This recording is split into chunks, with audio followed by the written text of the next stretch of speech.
내가 감히 올 줄은 몰랐는데 그 꼴 좀 봐. 5년 전 내가 당신을 버렸을 때와 똑같이 한심하군. 얼음장처럼 차가운 강지훈의 목소리가 샹들리에의 눈부신 불빛과 수천 송이 난초의 향기, 그리고 현악 사중주의 부드러운 선율로 가득 찬 연회장을 가로질렀다. 그는 대한민국을 움직이는 글로벌 K의 회장이었고 오늘은 그의 두 번째 결혼식 날이었다. 그의 옆에는 재계서열 2위 그룹의 상속녀인 신부 민유라가 눈부신 드레스를 입고 서 있었다. 지훈은 의도적으로 하객들 맨 뒤편 화려한 꽃장식 뒤에 숨으려던 전처 오서연을 찾아낸 것이었다. 오서연은 그 초대에 응하지 말았어야 했다. 봉투를 받았을 때 그것이 모욕을 위한 것임을 직감했다. 하지만 그녀는 왔다. 왜였을까? 그가 얼마나 행복한지, 혹은 자신이 떠난 후 그가 얼마나 잘 사는지 마지막으로 확인하고 싶었던 걸까? 아니면 5년 전 그날 아무런 변명도 하지 못하고 쫓겨났던 그 한을 조금이라도 풀고 싶었던 걸까? 그녀는 수년간 아르바이트로 번 돈을 털어 겨우 장만한 이 자리에 어울리지 않는 낡고 저렴한 네이비색 원피스를 입고 있었다. 그녀의 손은 일하느라 거칠어져 있었고 초라한 자신을 감추려는 듯 세게 움켜쥐고 있었다. 지훈은 신부에게 잠시 양해를 구하고 모든 이의 시선을 받으며 그녀에게 다가갔다. 그는 완벽하게 재단된 턱시도를 입고 있었고 그의 발걸음 하나하나에는 세상을 다 가진 자의 오만함이 묻어났다. 그는 서연 앞에 멈춰섰다.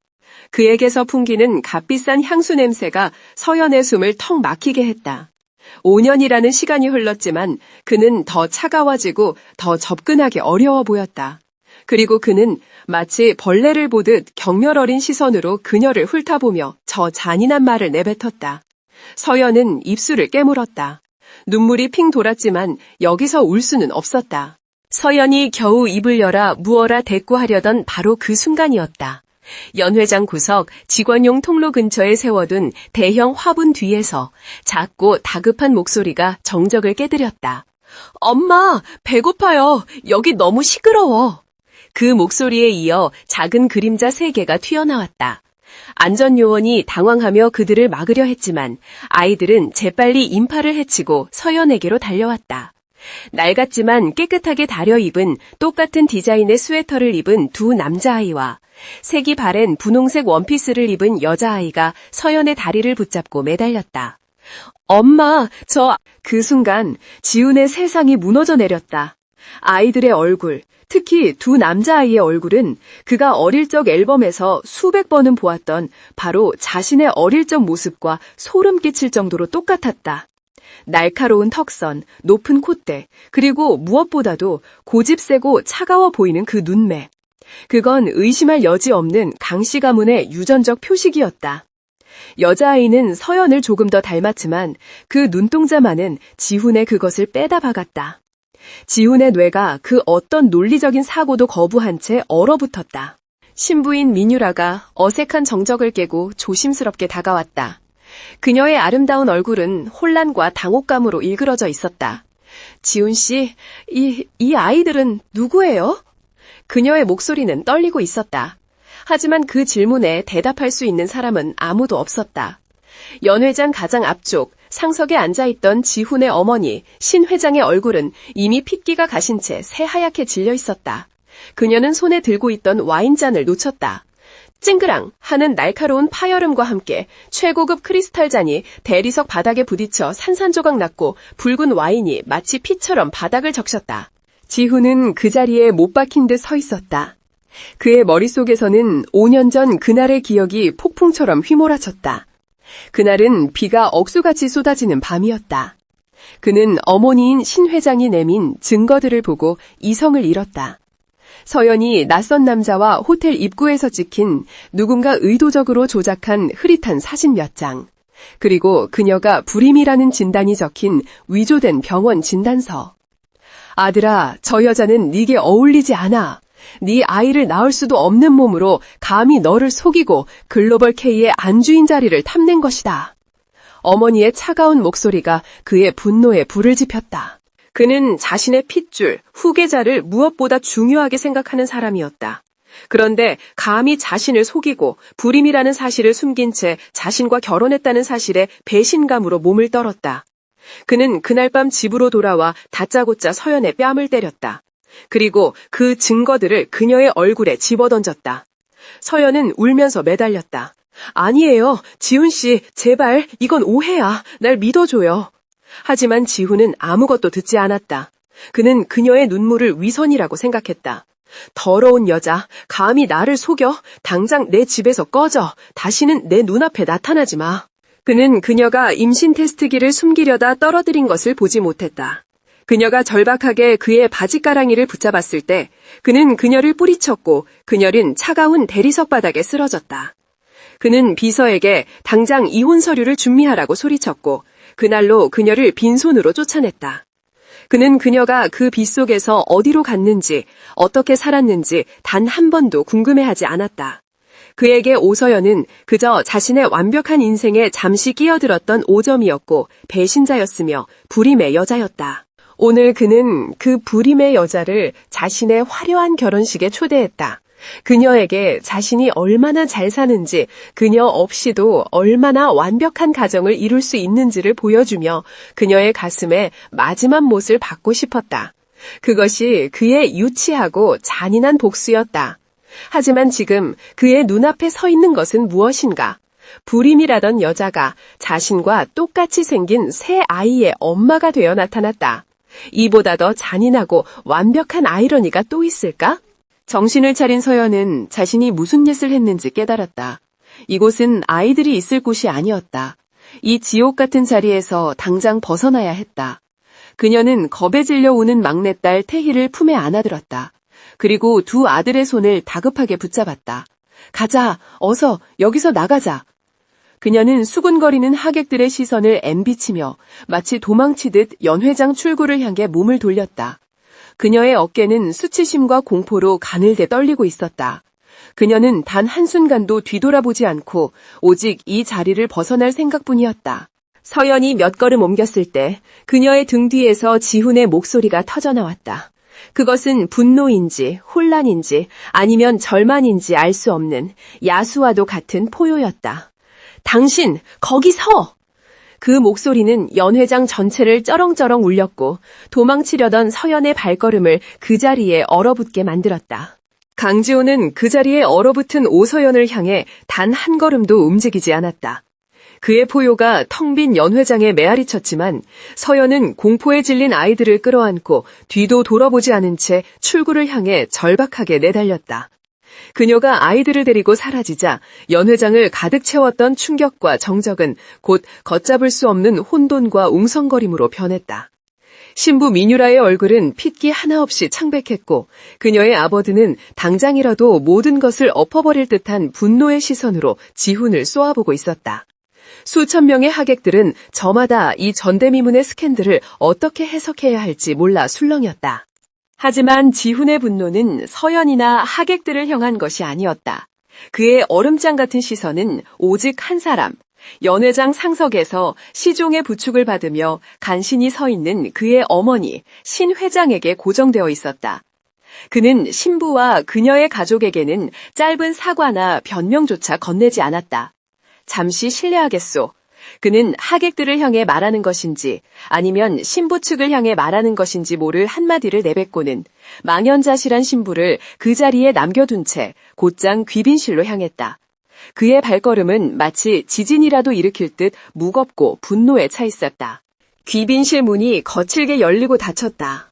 신 회장은 비틀거리며 안으로 들어서는 아들을 보며 애써 침착함을 유지하려 했다. 그녀는 이 상황을 수습할 변명을 필사적으로 머릿속에서 찾고 있었다. 지훈아, 이건 분명 그 여자가... 하지만 지훈은 그녀의 말이 끝나기도 전에 무거운 크리스탈 재떨이를 벽난로에 집어던졌다. 와장창!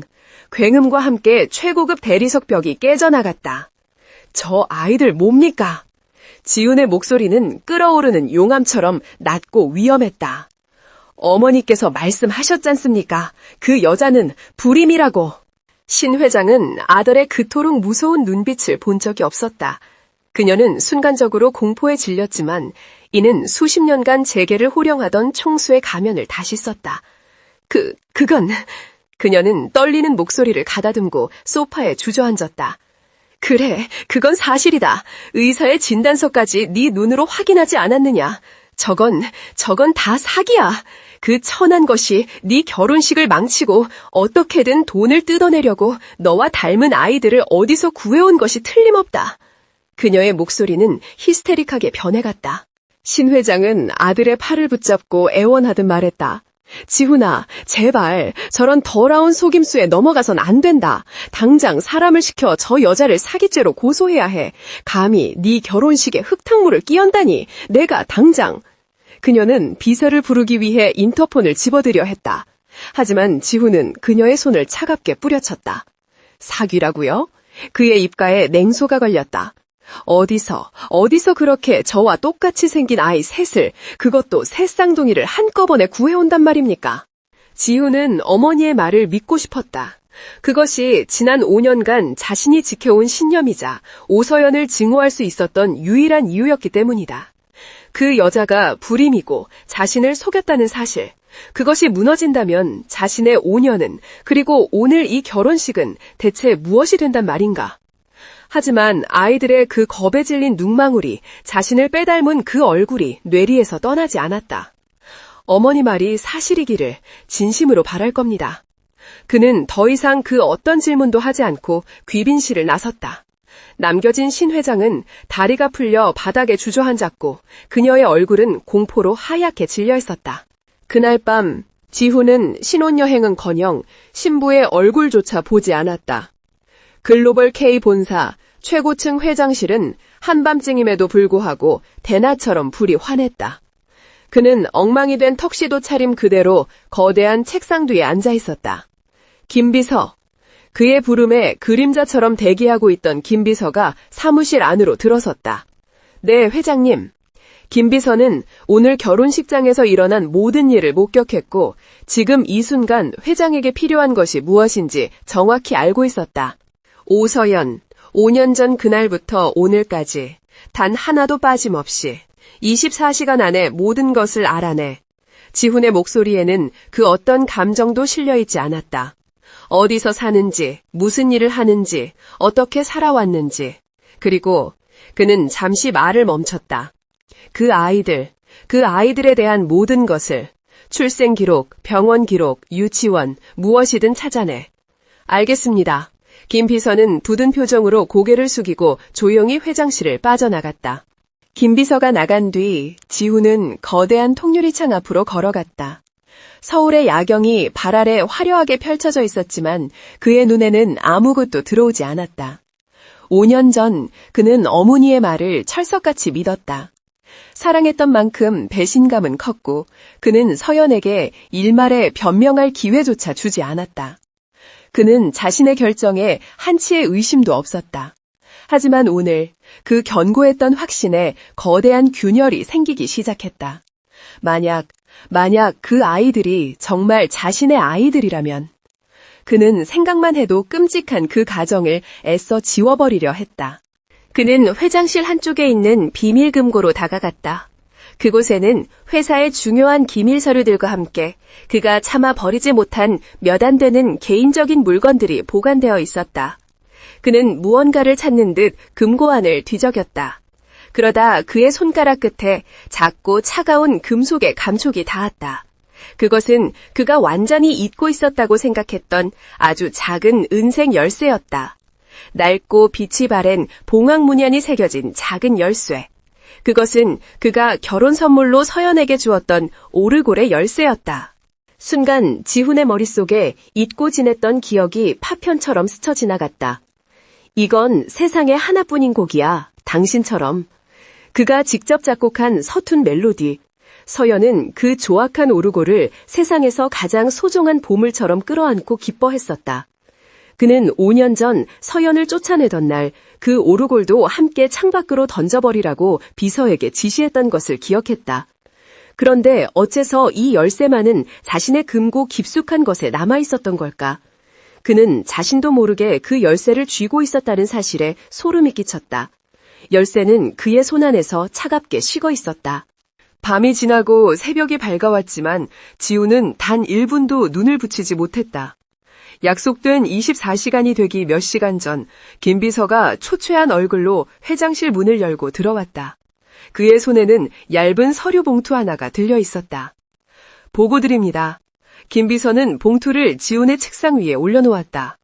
지훈은 대답 없이 턱짓으로 계속하라는 신호를 보냈다. 김비서는 침을 한번 삼키고 마치 사형 선고를 내리듯 조심스럽게 입을 열었다. 오서연 씨는 5년 전 이혼 직후 모든 연락을 끊고 잠적했습니다. 김비서의 목소리는 건조했다. 현재 마포구 합정동의 한 옥탑방에서 새 아이와 함께 거주 중입니다. 지훈의 미간이 좁혀졌다. 합정동 옥탑방. 그가 상상조차 할 수 없는 빈곤의 상징이었다. 어머니는 그녀가 돈을 노리고 접근했다고 했는데 지난 5년간 그녀가 한 일이라고는 돈과는 거리가 먼 삶이었다. 김비서는 다음 장을 넘겼다. 지난 5년간 식당 주방 보조, 대리운전, 야간 편의점 아르바이트, 건물 청소, 기록에 남아있는 직업만 수십 가지입니다. 보고서에는 서연이 거쳐간 일터의 목록과 함께 그녀가 일하는 모습이 찍힌 흐릿한 파파라치 사진들이 첨부되어 있었다. 지훈은 사진 속에서 퉁퉁 부은 손으로 설거지를 하거나 추운 겨울날 배달 오토바이를 타는 서연의 모습을 보았다. 5년 전 우아하고 빛나던 그녀의 모습은 어디에도 없었다. 그리고 아이들은 김비서는 가장 핵심적인 부분을 보고하기 전에 잠시 망설였다. 지훈은 참을성 없다는 듯이 책상을 손가락으로 두드렸다. 말해. 아이들의 이름은 강태호, 강태준, 강태희. 5년 전 회장님과 이혼 서류에 도장을 찍은 날로부터 정확히 9개월 3일 뒤에 태어났습니다. 김비서의 마지막 말은 마치 망치처럼 지훈의 머리를 내리쳤다. 9개월 3일. 그 숫자가 의미하는 것은 단 하나였다. 지훈은 서류를 빼앗듯이 집어들었다. 그의 손이 미세하게 떨리고 있었다. 새 아이의 출생증명서 사본이 첨부되어 있었다. 아버지 칸은 비어 있었다. 하지만 출생일은 김비서가 말한 날짜와 정확히 일치했다. 5년 전 그날 밤 그가 그녀를 불임이라고 모욕하며 쫓아냈던 바로 그날. 그녀는 이미 그의 아이들을 그것도 셋이나 뱃속에 품고 있었던 것이다. 지훈은 숨이 막혀오는 것을 느꼈다. 그가 굳게 믿어왔던 모든 것이 그의 세계가 바로 이 순간 산산조각 나고 있었다. 강지훈은 직접 자신의 벤틀리 운전대를 잡았다. 단 한 명의 수행원도 심지어 그림자처럼 그를 따르던 김 비서조차 대동하지 않았다. 김 비서가 보고한 마포구 합정동 옥탑방이라는 주소는 그의 인생에서 단 한 번도 입력해본 적 없는 가장 낯설고 이질적인 목적지였다. 최고급 가족 시트의 안락함이 오히려 불쾌하게 느껴질 정도로 그의 속은 들끓고 있었다. 9개월 3일. 그 숫자가 그의 머릿속을 떠나지 않았다. 어머니의 단호했던 목소리와 서연의 경멸에 찼던 눈빛, 그리고 자신과 똑같이 생긴 그 아이들의 얼굴이 뒤엉켜 그의 이성을 마비시키고 있었다. 그의 차가 합정동의 비좁은 골목길로 접어드는 순간 지훈은 다른 세계에 온 듯한 착각에 빠졌다. 강남의 거대하고 화려한 빌딩 숲과는 완벽하게 대비되는 낡고 금방이라도 무너질 듯한 다세대 주택들이 거미줄처럼 얽힌 전선 아래 위태롭게 서 있었다. 그의 15번짜리 차는 이 골목에 어울리지 않는 거대한 침입자였다. 사람들은 경이로움과 적개심이 뒤섞인 시선으로 그의 차를 힐끔거렸다. 지훈은 차에서 내려 값비싼 이탈리아제 구두가 더러운 시멘트 바닥에 닿는 것을 잠시 망설였다. 주소지에 적힌 건물은 골목 가장 깊숙한 곳에 있었다. 금방이라도 페인트가 벗겨져 떨어질 듯한 외벽, 시큼한 음식물 쓰레기 냄새와 곰팡이 냄새가 뒤섞인 공기. 지훈은 숨을 참으며 가파르고 좁은 계단을 오르기 시작했다. 옥탑으로 향하는 계단은 끝이 보이지 않았다. 3층을 지나 4층, 그리고 옥상으로 이어지는 마지막 철제 계단에 발을 디뎠을 때 그는 자신의 심장이 미친 듯이 뛰고 있음을 깨달았다. 분노 때문인지 아니면 이 비현실적인 상황에 대한 당혹감 때문인지 알 수 없었다. 그가 옥상의 낡은 철제문을 밀기 직전 그의 발걸음을 멈추게 한 것이 있었다. 아주 희미하게 바람소리에 섞여 쇳소리가 섞인 멜로디가 들려왔다. 그 멜로디는 잊으려야 잊을 수 없는 바로 그가 직접 만들었던 곡조였다. 그가 서연에게 결혼 선물로 주었던 세상에 단 하나뿐이라던 그 봉황 오르골의 소리. 지훈은 순간 망치로 머리를 맞은 듯한 충격에 휩싸였다. 그는 분명 그 오르골을 5년 전 그날 서연의 모든 짐과 함께 내다 버리라고 지시했었다. 그는 거칠게 철제문을 밀어 열었다. 끼익 하는 날카로운 쇳소리와 함께 서울의 야경과는 완전히 동떨어진 처참한 풍경이 그의 눈앞에 펼쳐졌다. 옥상 한 구석에 위태롭게 자리 잡은 판자로 겨우 비바람만 막아놓은 듯한 옥탑방. 그리고 그 낡은 현관문 틈새로 오르골 소리는 더욱 선명하게 새어나오고 있었다. 지호는 망설임 없이 그 문을 밀치고 들어섰다. 문은 잠겨있지도 않았다. 방 안은 한눈에 다 들어올 정도로 비좁았다. 성인 2명과 아이 3이 살기에는 불가능해 보일 정도의 크기. 방 한쪽에는 곰팡이 다 쓸어 있었고 차가운 바람이 창문 틈새로 윙윙거리며 들어왔다. 그리고 그 방 한가운데 오서연이 있었다. 그녀는 얇은 이불 위에 앉아 가장 작아 보였던 여자아이 태희를 품에 안고 있었다. 태희는 헬쑥한 얼굴로 얕은 기침을 하고 있었고 서연은 아이를 달래기 위해 그녀의 손에 쥔 칠이 벗겨지고 군데군데 녹이 쓴 봉황 오르골의 태엽을 감고 있었다.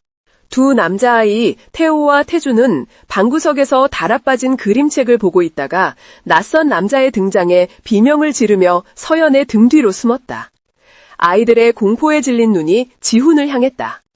서연은 마치 유령이라도 본 듯한 얼굴로 굳어버렸다. 그녀의 손에서 오르골이 바닥으로 떨어졌다. 쿵 하는 둔탁한 소리와 함께 멜로디가 멈췄다. 당신이 여길 어떻게? 서연의 목소리는 공포로 가늘게 떨리고 있었다. 그녀는 본능적으로 새 아이를 자신의 품 안으로 끌어당기며 마치 어미닭이 병아리를 감싸듯 몸을 웅크렸다. 지훈은 그 처참한 광경에 압도당했다. 이것은 연기가 아니었다. 이 지독한 가난, 이 절박한 공기, 그리고 저 낡아 빠진 오르골. 그가 상상했던 돈을 노린 사기극과는 거리가 멀어도 너무 멀었다. 하지만 그는 강지훈이었다. 그는 자신의 혼란을 인정하는 대신 가장 익숙한 무기인 오만함과 분노를 꺼내들었다. 그는 재킷 안주머니에서 수표첩과 만년필을 꺼내들었다. 이게 당신이 지난 5년간 준비한 연극의 무대인가? 지훈의 목소리는 방 안의 냉기보다 더 차가웠다. 그는 서연과 아이들을 경멸 어린 시선으로 훑어보았다. 연기력이 대단하군. 이 끔찍한 가난까지 연출해내다니. 그래서 이 아이들은 어디서 데려왔지? 보육원? 아니면 돈을 주고 빌려오기라도 한 건가? 그는 일부러 더 잔인한 말들을 골라서 내뱉었다. 자신의 혼란을 감추기 위해서였다. 서연의 얼굴이 모욕감으로 하얗게 질렸다. 그는 망설임 없이 수표 한 장을 찢어 그녀의 발 앞에 던졌다. 하얀 종이 조각이 더러운 장판 위로 팔랑거리며 떨어졌다. 얼마면 되지? 얼마를 원해? 유전자 검사 비용인가? 아니면 이 아이들과 함께 내 인생에서 영원히 사라져주는 대가인가? 그는 만년필 뚜껑을 열며 빈칸을 채울 준비를 했다. 말해. 네 입으로 직접 그 더러운 금액을 말해보라고. 그 순간이었다. 서연은 바닥에 떨어진 수표를 천천히 내려다보았다. 그리고 다음 순간 그녀는 믿을 수 없는 속도로 그것을 집어들었다. 지훈이 승자의 미소를 짓기도 전에 서연은 그 수표를 갈기갈기 찢어버렸다. 그리고 그 종이 조각들을 지훈의 얼굴을 향해 집어던졌다. 종이 파편이 비처럼 그의 완벽한 슈트 위로 흩날렸다. 지훈은 태어나서 처음 겪어보는 모욕에 순간 숨을 멈췄다. 돈? 서연의 목소리는 더 이상 떨리지 않았다. 그 자리에는 지독한 경멸과 분노만이 남아있었다. 당신 눈에는 이게 다 돈으로 보여? 5년 전에도 당신은 돈으로 내 뺨을 때리더니 이제는 돈으로 내 아이들을 사려 해? 그녀는 아이들을 뒤로 밀어든 채 자리에서 일어섰다. 그녀는 지훈의 가슴을, 그 단단한 흉부를 있는 힘껏 밀어붙였다. 지훈은 그 가녀린 여자의 갑작스런 힘에 밀려 몇 걸음 뒤로 물러났다. 이 아이들이 누군지 알아? 이 아이들은 내 목숨이야. 내 전부라고. 당신이 날 짐승처럼 내쫓던 그날 밤 내 뱃속에 있던 내 새끼들이란 말이야. 그녀는 울부짖었다. 당신이 감히 돈 따위로 내 아이들을 모욕해? 당신한테는 그럴 자격 없어. 당신은 5년 전에 이미 모든 자격을 잃었어. 그녀는 방 한 구석에 있던 아이들의 낡은 옷가지가 담긴 바구니를 집어들어 그에게 던졌다. 나가! 당장 내 집에서 나가! 다시는 내 아이들 앞에 나타나지 마! 제발, 그냥 우리 좀 내버려둬! 지훈은 완전히 얼어붙었다. 그는 이런 식의 반응을 예상하지 못했다. 돈이면 모든 것이 해결될 것이라 믿었던 그의 세계가 그녀의 절규 한마디에 산산조각 나고 있었다. 그는 그녀의 눈에서 단 한순간도 거짓을 읽을 수 없었다. 그 눈에는 오직 뼛속까지 사무친 고통과 아이들을 지키려는 어미의 절박함만이 가득했다. 그는 더 이상 그곳에 서 있을 수 없었다. 그는 비틀거리며 옥탑방을 빠져나왔다. 문이 닫히자마자 서연은 그 자리에 주저앉았다. 강인했던 모습은 온데간데 없이 사라지고 그녀는 어린아이처럼 목 놓아 울기 시작했다. 아이들은 겁에 질려 엄마를 끌어안고 함께 울었다. 엄마, 무서워. 저 아저씨 누구야? 태호가 물었지만 서연은 대답할 수 없었다. 그녀는 지훈이 두려운 것이 아니었다. 그가 떠나며 남긴 마지막 그 혼란스러운 눈빛이 그리고 그 배후에 있을 그 모든 비극을 조종했던 신 회장의 존재가 두려웠다. 이제 그들이 자신들의 존재를 알아버렸다. 그녀는 자신의 아이들을, 자신의 목숨보다 소중한 이 아이들을 지킬 수 있을까? 강지훈이 폭풍처럼 휩쓸고 지나간 옥탑방은 공포와 절망의 냉기로 가득 찼다. 서연은 문이 닫힌 후에도 한참 동안 그 자리에 주저앉아 떨고 있었다. 아이들은 엄마의 울음소리에 겁에 질려 아무 말도 못하고 그녀의 곁에 꼭 붙어 있었다. 엄마, 괜찮아. 맞이인 태호가 작은 손으로 엄마의 등을 토닥였다. 서연은 그제야 정신을 차리고 아이들을 끌어안았다. 아니야, 괜찮지 않아. 그는 이제 우리가 여기 있다는 것을 알았어. 그 여자가, 신 회장이 가만히 있지 않을 거야.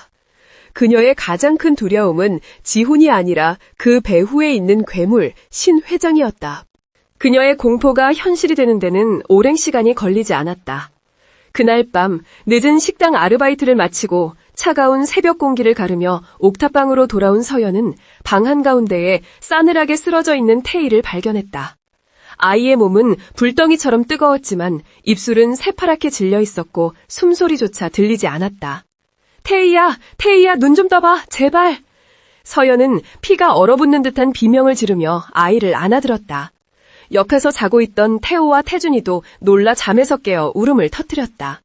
서연은 잠옷바람으로 뛰쳐나와 미친 듯이 골목길을 달려 병원 응급실로 향했다.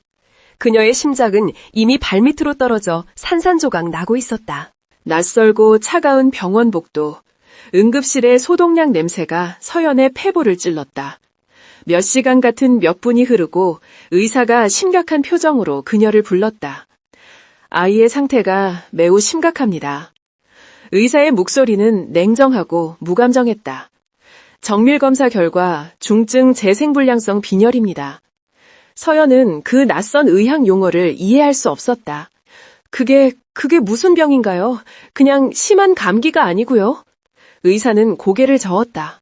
어머님, 간단히 말해 골수에서 혈액을 제대로 만들지 못하는 병입니다. 당장 골수 이식이 필요합니다. 시간이 없습니다. 골수 이식이요? 서연의 세상이 다시 한번 무너져 내렸다.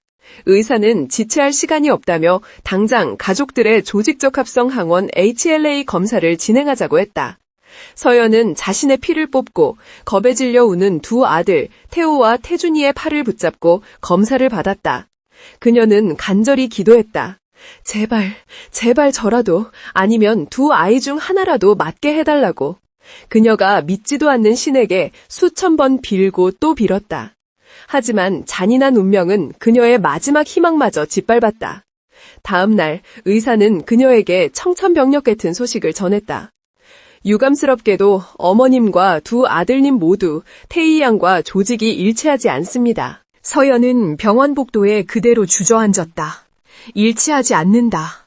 그 말은 곧 사형 선고처럼 들렸다. 그녀의 눈앞이 캄캄해졌다. 선생님, 그럼 이제 어떻게 해야 하죠? 우리 태희 그냥 이렇게 죽는 건가요? 그녀는 의사의 하얀 가운을 붙잡고 애원했다. 의사는 난처한 표정으로 그녀를 일으켜 세웠다. 타인 간의 골수 기증자를 찾기에는 시간이 절대적으로 부족합니다. 확률도 희박하고요. 어머님, 혹시 아이의 아버지가 계시다면 친부의 조직이 일치할 확률이 형제자매만큼이나 높습니다. 아버지. 그 단어가 서연의 심장을 날카로운 얼음 송곳처럼 찔렀다. 아이들의 아버지, 강지훈. 5년 전 자신을 불임이라 모욕하며 짐승처럼 내쫓고 바로 어제 돈으로 자신과 아이들을 사려 했던 그 남자. 그녀는 차라리 죽는 것이 낫다고 생각했다. 그에게 다시 찾아가 무릎 꿇고 애원하느니 차라리 태희와 함께 이 세상을 끝내고 싶었다. 하지만 유리창 너머로 온갖 기계에 둘러싸여 산소 호흡기에 의지해 가쁘게 숨을 몰아쉬는 태희의 헬쑥한 얼굴이 보였다. 안 돼. 내 딸을 이렇게 보낼 수는 없어. 그녀의 자존심, 증오, 분노, 그 모든 것이 모성애라는 거대한 불길 앞에서 힘없이 녹아내렸다. 서연은 병원에서 뛰쳐나왔다. 그녀는 며칠째 잠도 못 자고 제대로 먹지도 못해 몰골이 말이 아니었다. 낡은 스웨터 차림, 헝클어진 머리, 초점 없는 눈. 그녀는 택시를 잡을 돈조차 없어 무작정 강남을 향해 버스를 탔다. 그녀의 목적지는 단 하나, 여의도에 우뚝 솟은 거대한 유리성, 글로벌 K타워였다. 그녀가 한때 안주인이 될 뻔했던, 그러나 지금은 그녀가 담이 올려다볼 수조차 없는 그곳. 그녀는 그곳에 지옥의 왕처럼 군림하고 있을 강지훈을 만나러 가야 했다. 글로벌 K타워의 1층 로비는 궁전처럼 화려했다. 모든 것이 값비싼 대리석과 유리로 빛나고 있었다. 서연의 남루한 차림은 그곳의 청소부보다도 못했다. 그녀가 비틀거리며 로비 안으로 들어서자 즉시 완벽한 유니폼을 차려입은 보안 요원들이 그녀를 가로막았다. 여기서 이러시면 안 됩니다. 신분증을 보여주시죠. 어디서 오셨습니까? 그들의 경멸 어린 시선이 그녀의 온몸을 훑었다. 서연은 그들을 밀치며 소리쳤다.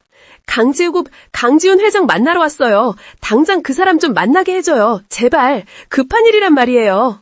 그녀의 절규는 거대한 로비에 울려 퍼졌고 출근하던 수백 명의 직원이 걸음을 멈추고 이 기이한 광경을 지켜보았다. 보안 요원들이 그녀의 팔을 거칠게 잡아 밖으로 끌어내려 했다. 놔요. 이건 놔. 나 강지훈 씨 만나야 해. 내 딸이 죽어간단 말이야. 서연은 발버둥 쳤다.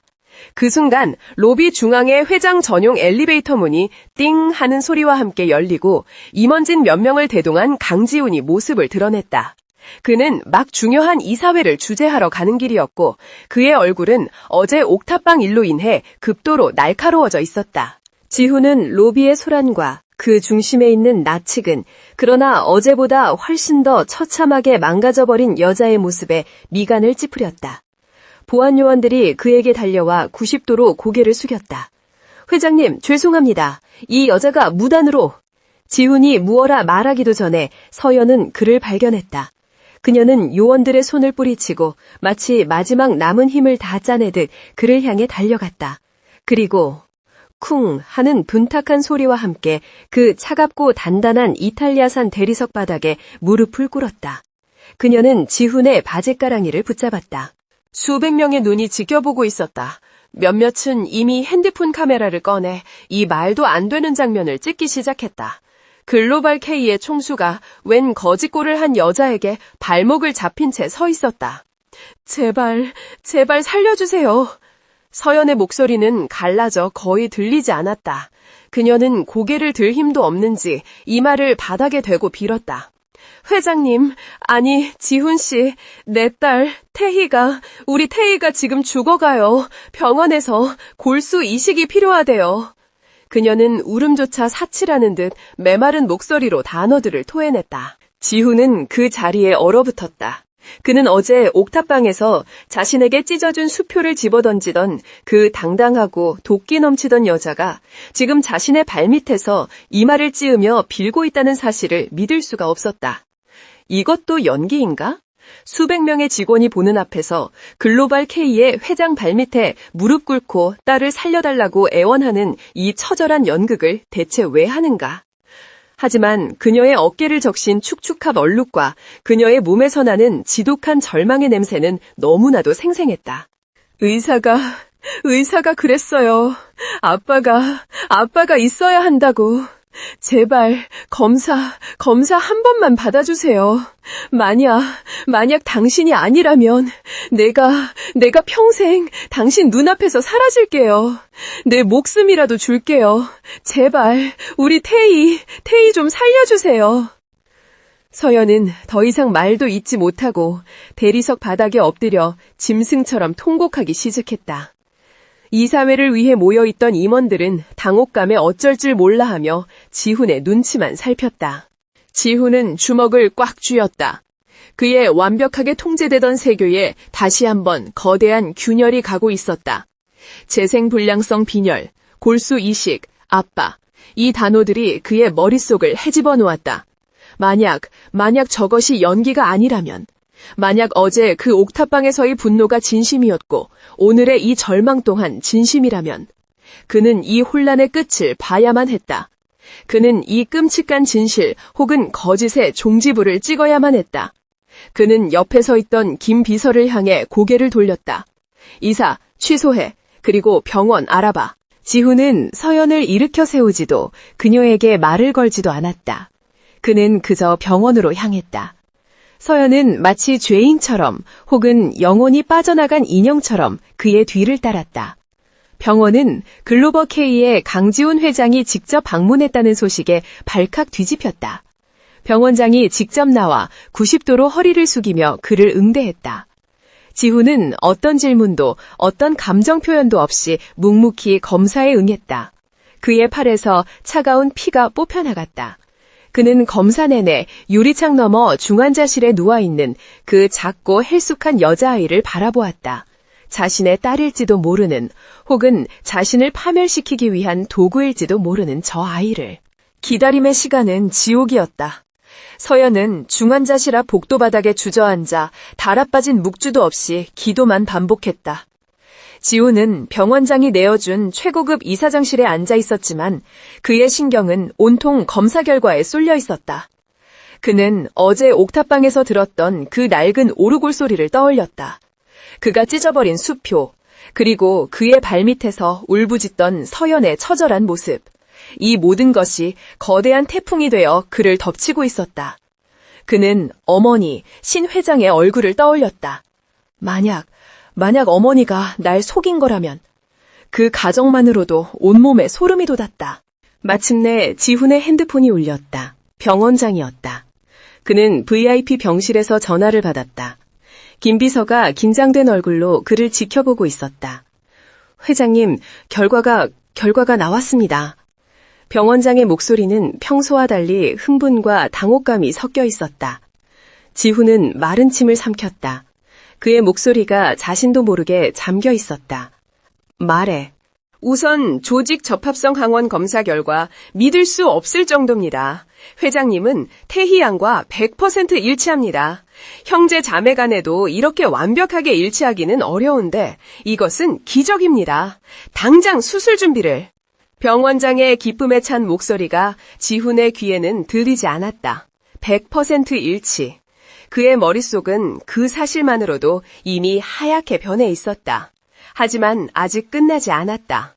지훈은 전화를 끊으려는 병원장을 붙잡았다. 그리고 하나 더, 친자, 확인검사, 그것도 같이 했을 텐데. 그의 목소리는 쇠소리처럼 갈라져 나왔다. 수화기 너머로 잠시 숨막히는 정적이 흘렀다. 병원장은 그제야 사태의 심각성을 깨달은 듯 목소리를 가다듬었다. 네, 회장님, 그렇습니다. 함께 진행했습니다.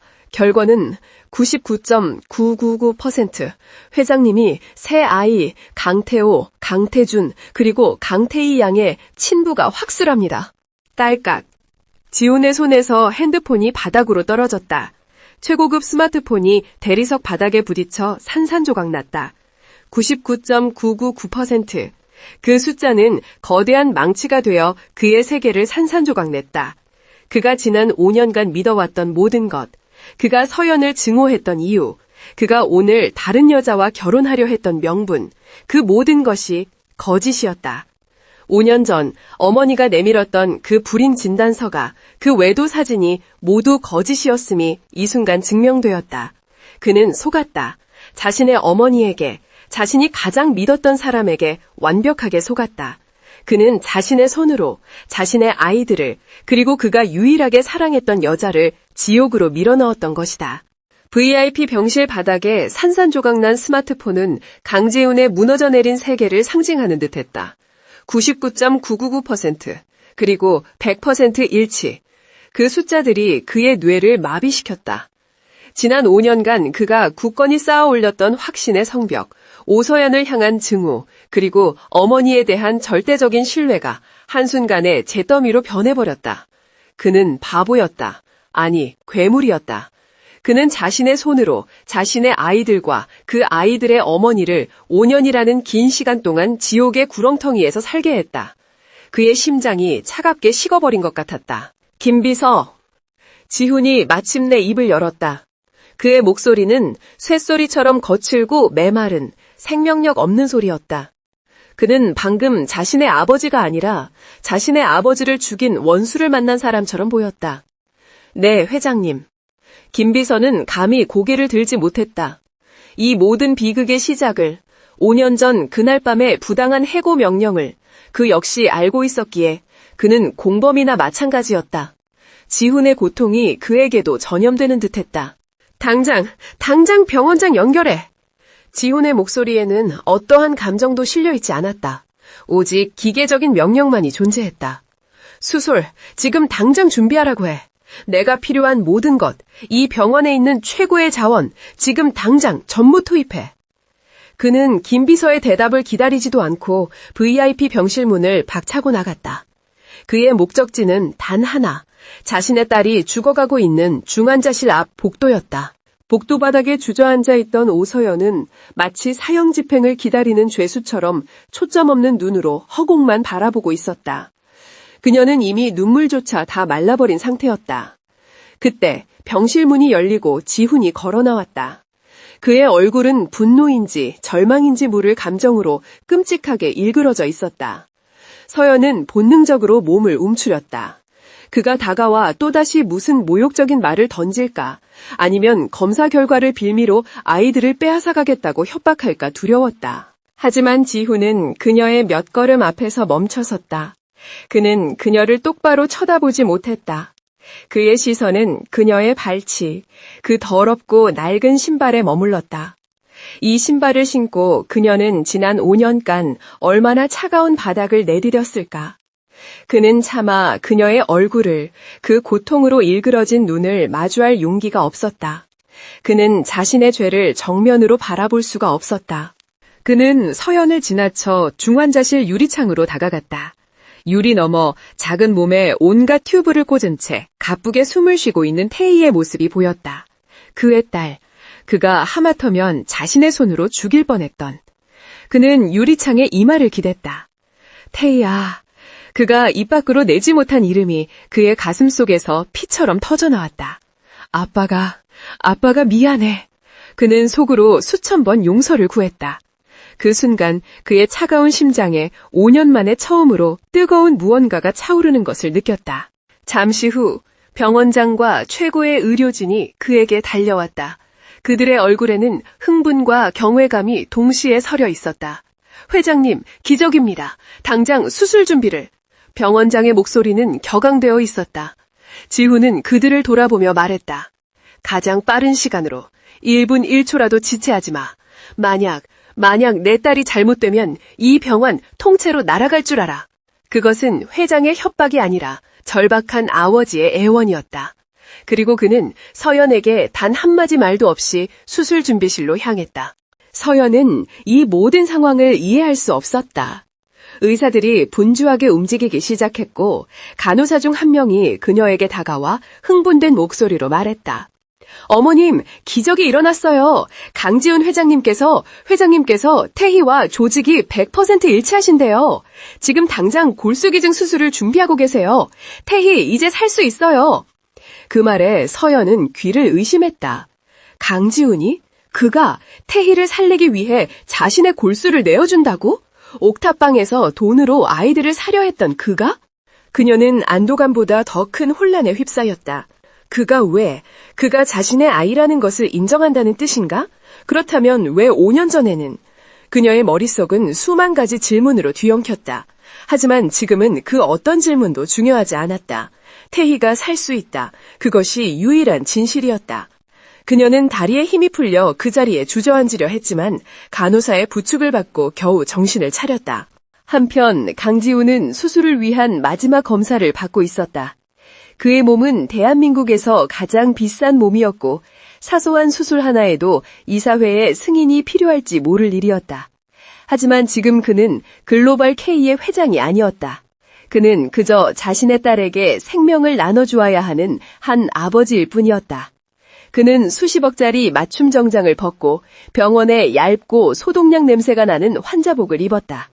그 초라한 환자복이 그가 지난 5년간 입었던 그 어떤 화려한 옷보다 더 그에게 어울리는 듯했다. 그가 수술실로 향하는 침대에 막 몸을 뉘려던 순간이었다. 지금 이게 무슨 짓이냐? 병실 문이 거칠게 열리며 신 회장이 악마와도 같은 형상으로 들이닥쳤다. 그녀의 뒤에는 이 사태를 알린 병원장이 사색이 된 채 따라붙어 있었다. 신 회장은 병원장으로부터 회장님의 숨겨진 따님과 골수가 일치한다는 아첨과 축하가 뒤섞인 전화를 받고 이성을 잃었다. 모든 것이 탄로 났다는 공포가 그녀의 온몸을 휘감았다. 그녀는 병원으로 오는 내내 사기일 것이다. 그 여자가 꾸민 짓일 것이다라고 스스로를 세뇌했다. 하지만 지금 환자복을 입고 침대에 누우려는 아들의 모습을 본 순간 그녀의 마지막 희망은 산산조각 났다. 너 지금 미쳤어? 저깟 계집애 하나 때문에 네 몸에 칼을 대겠다고? 당장 그만두지 못해. 저건 다 사기야. 그 여자가 널 속이고 있는 거라고. 그녀는 지훈의 팔을 붙잡고 그를 침대에서 끌어내리려 했다. 그녀의 눈은 광기로 번들거렸다. 사기? 지훈이 천천히 고개를 들었다. 그의 눈은 5년 전 서연을 내쫓던 그날 밤의 분노와는 비교도 안 될 만큼 차가운 죽은 자의 눈빛이었다. 그는 어머니의 손목을 뿌리쳤다. 그 힘이 어찌나 강했던지 신 회장은 비틀거리며 뒤로 물러났다. 99.999% 그리고 100% 이게 사기입니까? 그 낮은 목소리에 신 회장은 자신도 모르게 한 걸음 뒤로 물러섰다. 그녀는 아들의 그토록 무서운 눈빛을 본 적이 없었다. 그건! 신 회장은 여전히 현실을 부정하려 발버둥 쳤다. 그 여자가 널 꼬드겨서 조작한 거야. 의사들을 매수한 게 틀림없어. 내가 당장... 그녀는 자신의 권력으로 이 상황을 뒤집을 수 있다고 믿었다. 하지만 지훈은 더 이상 그녀의 광기를 받아줄 아들이 아니었다. 그 순간 지훈의 절규가 병원 복도를 찢었다. 왜? 도대체 왜? 그는 환자복 차림으로 침대에서 내려와 어머니의 어깨를 붙잡고 흔들었다. 어머니는 다 알고 계셨지 않습니까? 그 아이들이 내 아이들이라는 거, 그 여자가 불임이 아니라는 거, 5년 전 그날 밤, 그 진단서, 그 사진, 전부 어머니가 꾸민 짓이었습니까? 말해봐요, 어서! 그의 포효에 신 회장은 공포에 질려 입술을 파르르 떨었다. 복도에서 들려오는 끔찍한 비명소리에 중환자실 앞에서 기도하던 서연이 놀라 달려왔다. 그녀는 반쯤 열린 수술 준비실 문틈고 지훈이 자신의 어머니를 붙잡고 울부짖는 광경을 목격했다. 그리고 그녀는 들었다. 자신의 인생을 지옥으로 몰아넣었던 그 모든 비밀이 밝혀지는 순간을. 그녀의 심장이 발밑으로 떨어지는 것 같았다. 그녀는 숨을 죽이고 그들의 대화에 귀를 기울였다.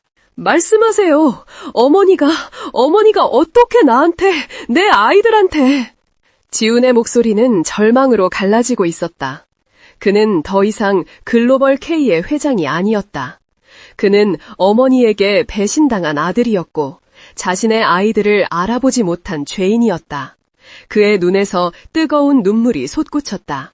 그는 태어나서 처음으로 자신의 어머니 앞에서 울고 있었다. 궁지에 몰린 신 회장은 마침내 무너져 내렸다. 그녀는 더 이상 아들의 그 살기 어린 눈빛과 절망적인 눈물을 감당할 수 없었다. 그녀의 굳건했던 가면이 산산조각 나고 그 안에 추악한 진실이 드러나기 시작했다. 그녀의 눈에서도 눈물이 터져나왔다. 그래, 그랬다. 그녀의 자백은 히스테릭한 절규였다. 그래, 내가 그랬어. 그 불임 진단서도 그 외도 사진도 다 내가 만들었어. 그녀는 자신이 저지른 죄를 인정하면서도 여전히 서연을 탓했다. 그 천한 것이 감히 네 아내 행세를 하고 글로벌 K의 안주인 자리를 넘보는 걸 내 눈뜨고 볼 수가 없었단 말이다. 너는 내 아들이다. 너는 나를 실망하게 해서는 안 됐어. 그녀의 목소리는 병실을 가득 채웠고 문 밖의 서연에게도 똑똑히 들렸다. 신 회장은 바닥에 주저앉아 통곡했다. 나는 다 널 위해서 그랬어. 그깟 계집애 하나보다 우리 글로벌 K가 네가 더 중요했단 말이다. 네가 그 여자 때문에 흔들리는 걸 볼 수가 없었어. 네가 내 아들이니까. 내가 널 어떻게 키웠는데. 그녀의 끔찍한 사랑, 그 뒤틀린 모성애가 모든 비극의 원인이었음이 만천하에 드러나는 순간이었다. 그녀의 자백은 지훈의 심장뿐만 아니라 문 밖에서 모든 것을 듣고 있던 서연의 심장마저 갈갈이 찢어놓았다. 서연은 그 자리에 무너져 내렸다. 다리에 힘이 풀려 차가운 병원 바닥에 주저앉았다. 불임, 외도, 모든 것이 거짓이었다. 그들의 악랄한 계략 때문에 그녀는 지난 5년간 자신의 아이들을 아버지 없는 죄인처럼 키워야 했고 옥탑방에서 굶주림과 추위에 떨어야 했다. 그녀의 입에서 억눌렸던 울음이 터져나왔다. 그것은 안도감의 눈물이 아니었다. 5년의 세월을 동째로 도둑맞은 자의 억울하고 원통한 피눈물이었다. 지훈은 더 이상 어머니를 보지 않았다. 그의 눈에는 경멸이나 분노가 아닌 완전한 공허함만이 남아있었다. 그는 자신의 어머니라는 존재를 그의 세상에서 완전히 지워버린 듯했다. 그는 천천히 문 쪽으로 고개를 돌렸다. 문틈으로 바닥에 무너져 피눈물을 흘리고 있는 서연의 모습이 보였다. 그들의 시선이 허공에서 마주쳤다. 수만 마디의 말이 그 눈빛 속에 담겨 있었지만 지금은 그 어떤 말도 위로가 될 수 없었다. 미안하다는 말은 너무나도 초라했고 용서해달라는 말은 너무나도 이기적이었다. 그는 그녀에게 지난 5년간의 고통을 보상할 방법이 없음을 깨달았다. 그는 그저 그녀의 고통을, 그녀의 눈물을 말없이 바라볼 수밖에 없었다. 그의 심장은 수만 개의 바늘로 찔리는 듯한 고통을 느꼈다. 그때 수술실 카트가 도착했다. 의료진이 당혹스러운 표정으로 이 끔찍한 가족 드라마의 한복판에 서 있는 지훈을 불렀다. 회장님, 수술 들어가셔야 합니다. 더 이상 지체할 수 없습니다. 지훈은 서연에게서 눈을 떼지 않았다. 그는 바닥에 주저앉아 절규하는 어머니의 절규도 의사의 부름도 뒤로 한 채 오직 서연만을 바라보며 천천히 수술 카트 위로 몸을 뉘었다. 그는 지금 자신의 딸을 살리러 가는 것이 아니었다. 그가 지난 5년간 저지른 끔찍한 죄를 자신의 어리석음과 잔인함을 속죄하러 가는 길이었다. 카트가 수술실의 무거운 문 안으로 사라졌다. 문이 닫히기 직전까지 그의 눈은 서연에게서 떠나지 않았다. 마치 나를 용서하지 말아달라고 말하는 것처럼. 서연은 그의 마지막 눈빛을 보며 자신들의 잔인한 운명에 몸서리쳤다. 수술실의 붉은 등이 꺼지고 하얀색 무균실의 정적이 강지훈과 오서연 그리고 그들 사이에 놓인 아이들의 잔인한 운명을 감쌌다. 다행히 수술은 기적적으로 성공했다. 지훈의 건강한 골수는 마치 길 잃은 배가 등대를 찾듯 딸 태희의 작은 몸속에서 새로운 생명을 만들어내기 시작했다. 태희는 중환자실에서 회복실로 옮겨졌고 며칠 뒤에는 창백하지만 한결 편안해진 얼굴로 엄마를 향해 처음으로 희미하게 웃어 보였다. 서연은 그 미소 하나에 지난 5년간의 지옥 같던 세월을 보상받는 듯한 기분에 휩싸여 소리 없이 눈물만 흘렸다. 강지훈 역시 VIP 병실에서 회복 중이었다. 하지만 그의 고통은 골수를 채취한 등의 욱신거림이 아니었다. 그의 고통은 영혼에서 비롯된 것이었다. 그는 마취에서 깨어나자마자 김 비서를 불렀다. 그의 목소리는 수술로 인해 쇠약해졌지만 그 안에 담긴 결단력은 강철처럼 단단했다. 어머니는 어떻게 됐지? 김 비서는 차마 입을 열지 못했다. 그날 병원 복도를 뒤흔들었던 신 회장의 끔찍한 자백 이후 그녀는 병원 보안팀에 의해 격리된 상태였다. 말해. 지훈의 차가운 명령에 김 비서는 고개를 숙였다. 별관에 모셔두었습니다. 지훈은 링거를 꽂은 팔을 들어 눈을 가렸다. 그는 어머니를 다시 볼 자신이 없었다. 아니, 보고 싶지 않았다. 당장 글로벌 K의 모든 직함과 권한을 박탈해 긴급 이사회를 소집해 내 뜻이라고 전해. 그리고 강릉에 있는 별장으로 모셔 그곳에서 평생 참회하며 사시려고 해. 그것은 아들의 마지막 효심이 아니었다. 그것은 자신이 사랑했던 모든 것을 파괴한 범죄자에 대한 회장 강지훈이 내릴 수 있는 가장 무거운 그러나 법의 테두리 안쪽에 있는 형벌이었다. 신 회장은 별장으로 끌려가다시피 이송되던 날 아들의 병실에 마지막으로 들렀다. 그녀는 며칠 사이에 10년은 늙어버린 모습이었다. 그녀는 여전히 눈물을 흘리며 아들의 손을 잡으려 애썼다. 지훈아, 엄마가 잘못했다. 다 널 위해서. 하지만 지훈은 그녀의 손을 피했다. 그는 그녀를 쳐다보지도 않고 창밖에 잿빛 하늘만 바라보았다. 당신은 나를 위해 내 아이들을 죽이려 했습니다. 나를 위해 내 여자를 지옥으로 밀어넣었습니다. 그게 어머니라는 이름으로 용서받을 수 있는 일입니까? 그의 목소리에는 어떠한 동요도 없었다. 그는 이미 자신의 마음속에서 어머니라는 존재를 장사 지낸 후였다. 신 회장은 아들의 그 얼음장 같은 냉담함에 절망하며 무너져 내렸다. 그녀는 자신이 만든 괴물, 즉 자신의 뒤틀린 사랑이 빚어낸 냉혹한 아들의 모습에 절규하며 경호원들에게 끌려나갔다. 그날 이후 글로벌 K의 철의 여제 신 회장은 재계에서 완전히 자취를 감추었다. 지훈은 그렇게 자신의 피와 살을 내어주면서 동시에 자신을 낳아준 존재와의 연결고리를 제 손으로 끊어냈다. 그것이 그가 치러야 할 첫 번째 속죄의 대가였다. 며칠 후 지훈은 휠체어를 타고 태희의 1인실 병실을 찾았다. 서연은 곁에서 태희에게 묽은 미음을 떠먹여주고 있었다. 그녀는 지훈의 등장에 잠시 멈칫했지만 아무 말 없이 고개만 까딱 숙여 인사했다. 그들의 사이에는 여전히 수천 킬로미터의 얼음벽이 가로막고 있는 듯했다. 지훈은 그 어떤 변명도 사과도 할 수 없었다. 그는 그저 멀찍이 서서 잠든 태희의 헬쑥한 얼굴을 바라볼 뿐이었다. 그때 서연이 챙겨온 가방에서 쭈뼛거리며 두 아이가 고개를 내밀었다. 태우와 태준이었다. 아이들은 병원 복도에서 자신들의 아빠일지도 모르는 그 무서운 아저씨를 마주쳤다.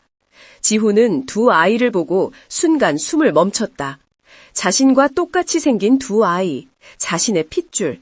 그는 어색하게 웃어 보이려 애썼다. 안녕? 하지만 그의 목소리는 낯설게 갈라져 나왔다. 그는 평생 아이를 안아본 적도 달래본 적도 없는 남자였다. 그는 본능적으로 김 비서가 준비해둔 최고급 장난감 로봇과 드론이 담긴 쇼핑백을 내밀었다. 이거 너희들 주려고. 하지만 아이들은 그 값비싼 선물에 기뻐하기는커녕 아빠의 경직된 태도와 낯선 모습에 겁을 먹고 다시 서연의 등 뒤로 숨어버렸다. 저리 치워요. 서연의 목소리가 얼음처럼 날아와 지훈의 가슴에 박혔다. 아이들은 당신의 돈이나 선물 따위로 살 수 없어요. 지난 5년간 아이들은 이런 거 없이도 잘 컸으니까. 그녀의 말은 비수였다. 지훈은 불에 댄 듯 쇼핑백을 떨어뜨렸다. 장난감들이 바닥에 요란한 소리를 내며 흩어졌다. 그는 깨달았다. 돈으로, 물질로 이 상처를 메울 수 없다는 것을. 그가 5년 전 수표를 던졌던 그 오만함이 여전히 자신의 무의식 속에 남아있었음을 깨닫고 깊은 자괴감에 빠졌다. 그날부터 지훈의 진짜 속죄가 시작되었다. 그는 회장직을 잠시 내려놓고 병원을 집처럼 드나들었다. 하지만 그는 더 이상 값비싼 선물을 들고 오지 않았다. 그는 그저 병실 구석에 놓인 작은 보호자용 의자에 조용히 앉아 있었다. 그는 서연이 태희를 간호하는 모습을 지켜보았고 태호와 태준이가 병원 복도를 뛰어다니며 노는 모습을 묵묵히 바라보았다. 그는 그들이 무엇을 좋아하고 무엇을 무서워하는지 그들의 작은 습관 하나하나를 자신의 눈과 마음에 새기기 시작했다. 처음 며칠간 서연은 그를 완전한 투명인간 취급했다. 그가 있든 없든 그녀는 자신의 일만 했다. 그녀의 마음은 5년 전 그날 밤 신 회장의 자백을 들었던 그 순간부터 완전히 얼어붙어 있었다. 용서? 그녀는 용서라는 단어 자체를 잊어버렸다. 그녀는 지훈을 증오하지도 않았다. 증오는 감정이라도 남아있어야 가능한 것이었다. 지금 그녀에게 강지훈은 그저 태희의 생명을 구해준 골수 기증자, 그 이삼도 그 이하도 아니었다. 하지만 얼음장도 매일 햇볕을 쬐면 녹는 법일까?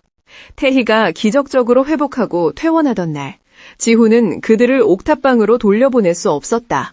그는 자신의 권력을 이용해 강제로 그들을 자신의 저택으로 데려오는 대신 병원 근처에 작지만 따뜻한 햇볕이 드는 아파트를 하나 얻었다. 그리고 그가 가장 먼저 그 집에 들여놓은 것은 침대나 소파가 아니었다. 그것은 그가 옥탑방에서 보았던 칠이 벗겨지고 녹이 쓴 그 봉황 오르골이었다. 지훈은 며칠 밤낮으로 수소문해 국내 최고의 골동품 복원장인을 찾아냈다. 그는 장인에게 억대의 돈을 지불하며 단순히 외형을 복원하는 것이 아니라 그 쇳소리 섞인 멜로디까지 5년 전 그날의 소리로 되돌려달라고 부탁했다. 서연이 새 아파트에 짐을 풀건 달, 지훈은 완벽하게 복원된 오르골을 들고 찾아왔다. 낡은 흔적은 사라지고 봉황은 다시 금빛 날개를 되찾았으며 태엽을 감자 맑고 청아한 그들이 처음 사랑을 속삭였던 그 멜로디가 흘러나왔다. 서연은 그 멜로디를 듣는 순간 얼어붙었던 심장이 녹아내리며 뜨거운 무언가가 다시 뛰기 시작하는 것을 느꼈다. 그녀는 오르골을 붙잡고 그 자리에 주저앉아 울기 시작했다. 5년 전의 억울함도, 그동안의 고통도, 그리고 오늘의 이 혼란스러움도 모두 그 울음 속에 담겨 있었다. 지훈은 그녀 앞에 말없이 무릎을 꿇었다. 그는 그녀의 눈물을 닦아줄 자격조차 없음을 알았다. 그는 옥탑방에서 수표를 던졌던 그 오만한 강지훈이 아니었다. 서연아. 그는 5년 만에 처음으로 그녀의 이름을 불렀다. 내가 잘못했어. 미안하다는 말로는 부족한 거 알아. 내 모든 걸 다 준데도 5년의 세월을 되돌릴 수 없다는 것도 알아. 그는 자신의 이마를 차가운 바닥에 대었다. 그가 로비에서 보았던 그녀가 했던 그 절박한 자세 그대로였다. 나는 용서받을 자격 없어. 당신에게, 그리고 내 아이들에게. 나는 평생 죄인이야. 하지만 제발 아이들 곁에서 그저 아빠라는 이름으로 숨만이라도 쉴 수 있게 해줘. 제발 부탁이야. 그의 어깨가 가늘게 떨리고 있었다. 그 오만했던 재벌 총수가 한 여자의 발치에서 무너져 내리고 있었다. 아이들은 그 광경을 문틈으로 지켜보고 있었다. 그때 가장 용감한 맞이 태호가 방에서 걸어 나왔다. 아이는 울고 있는 엄마와 바닥에 엎드린 아빠를 번갈아 보더니 지훈에게 다가가 그의 등을 작은 손으로 토닥였다. 지훈은 숨을 멈췄다. 아빠? 아이의 입에서 나온 그 낯선 단어에 지훈은 고개를 들었다. 태호, 태준, 그리고 어느새 회복한 태희까지 세 아이가 그를 둘러싸고 있었다. 아이들의 눈에는 더 이상 두려움이 없었다. 호기심과 어쩌면 아주 작은 연민이 담겨 있었다. 서연은 눈물을 부으며 그 모습을 바라보았다. 그녀는 깨달았다. 용서는 그녀가 하는 것이 아니라 이미 아이들을 통해 이루어지고 있음을. 지훈은 새 아이를, 자신의 잃어버렸던 5년을 떨리는 팔로 끌어안았다. 낡은 오르골의 멜로디가 그들의 더디고 고통스러운 치유의 시작을 알리고 있었다. 그로부터 1년의 시간이 흘렀다. 모든 상처가 그렇듯 시간은 흉터를 남겼지만 동시에 살이 돋아날 자리도 내어주었다. 강지훈과 오서연, 그리고 세 아이들은 더 이상 5년 전의 악몽이 서린 그 끔찍한 옥탑방에도 5년 전에 오만함이 가득했던 차가운 저택에도 살지 않았다. 그들은 지훈이 처음 그들을 위해 마련했던 햇볕이 잘 드는 아파트에서 보통의 가족들처럼 느리지만 단단하게 서로에게 스며들고 있었다. 그들은 잃어버린 5년을 되찾을 수는 없었지만 앞으로 다가올 50년을 함께 만들어가기로 결심한 사람들이었다. 오늘은 새 아이가 태어난 지 6년 만에 처음으로 아빠와 함께하는 소풍날이었다. 태희는 이제 언제 아팠냐는 듯 분홍색 원피스를 입고 잔디밭을 힘차게 뛰어다녔다. 1년 전 죽음의 문턱을 넘나들던 그 헬쑥한 아이의 모습은 어디에도 없었다. 지구는 난생 처음 입어보는 면바지와 스웨터 차림이 어색한 듯 연신 셔츠 깃을 만지작거렸다. 그는 글로벌 K의 회장으로서 수조 원짜리 계약을 성사시키는 것보다 지금 당장 휴대용 가스버너에 불을 붙이는 것이 더 어렵다는 사실을 깨닫고 진땀을 흘리고 있었다. 아빠, 고기 다 타잖아요. 마지 태호가 제법 어른스러운 목소리로 핀잔해 주었다. 지훈은 당황하며 집게를 허둥지둥 놀렸다. 아니, 이게 불이 너무 세서. 그의 이마에는 땀이 송골송골 맺혔고 완벽하게 세팅했던 머리는 아이들과의 술래잡기 한 판에 이미 엉망이 되어 있었다. 오서연은 그 모습을 보며 자기도 모르게 입가에 번지는 웃음을 막을 수 없었다.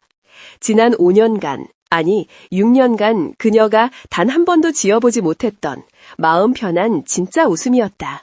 서연은 돗자리에 앉아 과일을 깎으며 서툴게 고기를 뒤집는 남편을 바라보았다. 아니, 아직은 법적으로 남편이 아니었지만 그녀의 마음속에서 그는 이미 남편이자 아이들의 아버지라는 이름으로 서서히 다시 자리 잡고 있었다. 물론 5년 전의 상처가 완전히 사라진 것은 아니었다. 가끔 악몽을 꾸었고 신 회장의 그 끔찍한 절교가 환청처럼 들려올 때도 있었다. 하지만 그녀는 더 이상 혼자가 아니었다. 그녀가 흔들릴 때마다 지훈이 그녀의 손을, 아이들이 그녀의 다리를 붙잡아 주었다. 지훈은 마침내 시커멓게 타버린 고기 한 점을 태우의 접시에 올려놓으며 멋쩍게 웃었다. 첫 작범이야. 좀 탔지만. 태우는 인상을 찌푸리더니 이내 못 이기는 척 고기를 입에 넣었다. 맛없어. 아이의 혹평에도 불구하고 태준이와 태희가 달려들어 아빠가 구운 고기를 순식간에 해치웠다. 지훈은 그 모습을 보며 자신이 평생 느껴보지 못했던 종류의 충만함과 행복감을 느꼈다. 돈이나 명예, 권력이 주는 그 어떤 성취감과도 비교할 수 없는 따뜻하고 말랑말랑한 행복이었다. 그는 지난 1년간 오직 한 가지 목표만을 위해 살았다. 그것은 글로벌 K의 회장 강지훈이 아니라 태호, 태준, 태희의 아빠 강지훈으로 다시 태어나는 것이었다. 그는 아이들 기저귀를 가는 법부터 동화책을 읽어주는 법, 자전거를 가르쳐주는 법까지 새삼의 모든 아빠가 당연하게 하는 일들을 0부터 다시 배웠다. 그는 회의 시간을 줄였고 불필요한 저녁 약속을 모두 취소했다. 그리고 매일 저녁 무슨 일이 있어도 아이들이 잠들기 전에는 집에 돌아와 그들의 곁을 지켰다. 서연 역시 그가 진심으로 변하고 있음을 느꼈다. 그는 더 이상 돈으로 문제를 해결하려 하지 않았다. 그는 자신의 시간을 그리고 자신의 마음을 가족에게 쏟아부었다. 옥탑방의 악몽 같은 기억도 그가 복원해온 봉황 오르골의 맑은 멜로디 소리 아래 서서 서서히 치유되고 있었다. 그 오르골은 이제 거실 가장 잘 보이는 곳에 놓여 매일 저녁 아이들의 자장가가 되어주고 있었다. 그것은 그들의 부서진 과거이자 동시에 그들의 희망찬 미래를 상징하는 물건이 되었다. 아이들의 웃음소리가 잠시 잦아들고 노을이 하늘을 붉게 물들이기 시작할 무렵이었다. 지훈은 아이들에게 잠시 태블릿 PC로 만화를 보게 한 뒤 서연의 옆에 조용히 다가와 앉았다. 그의 표정은 아까와 달리 긴장감으로 굳어 있었다. 그는 주머니 속에서 무언가를 만지작거리다 이내 결심한 듯 그것을 꺼내 서연에게 내밀었다. 그것은 화려한 다이아몬드 반지가 아니었다. 낡고 칠이 벗겨졌던, 하지만 지금은 깨끗하게 세공되어 다시 빛을 되찾은 2개의 작은 반지였다. 그것은 5년 전 그들이 모든 것을 잃어버렸던 그날 지훈이 서연의 손가락에서 빼앗아 던져버렸던 그들의 원래 결혼 반지였다. 지훈은 김비서를 시켜 5년 전 그 저택의 모든 짐을 뒤져 기적처럼 이 반지들을 찾아냈던 것이다. 서연은 반지를 보는 순간 숨이 멎는 것 같았다. 그녀의 눈동자가 세차게 흔들렸다. 지훈은 그녀의 반응에 용기를 얻는 대신 더 깊은 두려움을 느꼈다. 그녀가 자신을 완전히 용서하지 못했다면 어떡하지? 지훈은 5년 전 그녀가 자신에게 했던 것처럼 그녀의 앞에 무릎을 꿇었다. 서연아, 그의 목소리가 떨리고 있었다. 나 아직 용서받을 자격 없는 거 알아. 내가 당신과 아이들에게 저지른 짓은 평생을 갚아도 모자라다는 거 알아. 그는 그녀의 눈을 똑바로 바라보았다. 그 눈에는 더 이상 오만함이나 분노가 아닌 오직 절박함과 진심만이 담겨 있었다. 하지만 나 당신 곁에서 그리고 아이들 곁에서 평생 속죄하면서 살고 싶어. 그는 반지가 든 작은 상자를 열었다. 5년 전 내가 당신을 모욕하기 위해 다른 여자와 결혼하려 했던 그날, 당신은 내게 새 아이를 데리고 나타났지. 당신은 내게 가장 큰 굴욕을 주러 온 게 아니라 가장 큰 선물을 주러 왔던 거였어. 내 인생을, 내 영혼을 구원해 주러 왔던 거야. 그의 눈에서 뜨거운 눈물이 흘러내렸다. 오서연, 나 다시 당신의 남편이 되고 싶어. 태우, 태준, 태희의 진짜 아빠가 되고 싶어. 다시 이 반지를 받아줄 수 있을까? 서연은 아무 말 없이 눈물만 흘렸다. 그녀는 지훈의 눈물 젖은 얼굴을 가만히 바라보았다. 그리고 그녀는 상자에서 반지를 꺼냈다.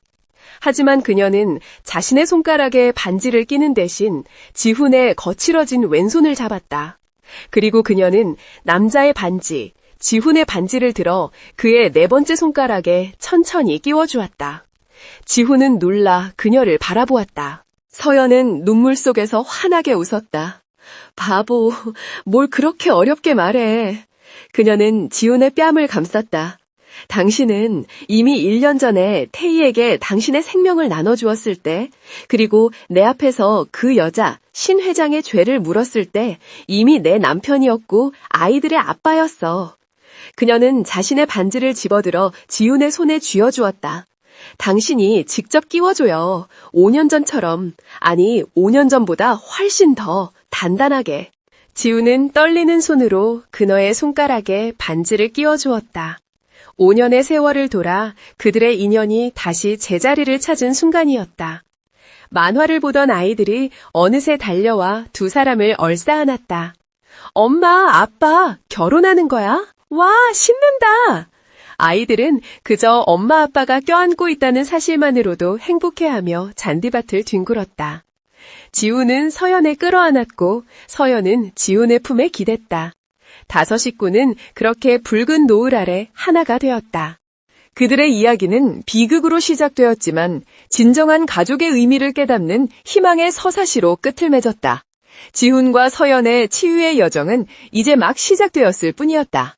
억만장자의 굴욕적인 초대에서 시작된 이 기적 같은 가족의 이야기는 여기서 막을 내립니다.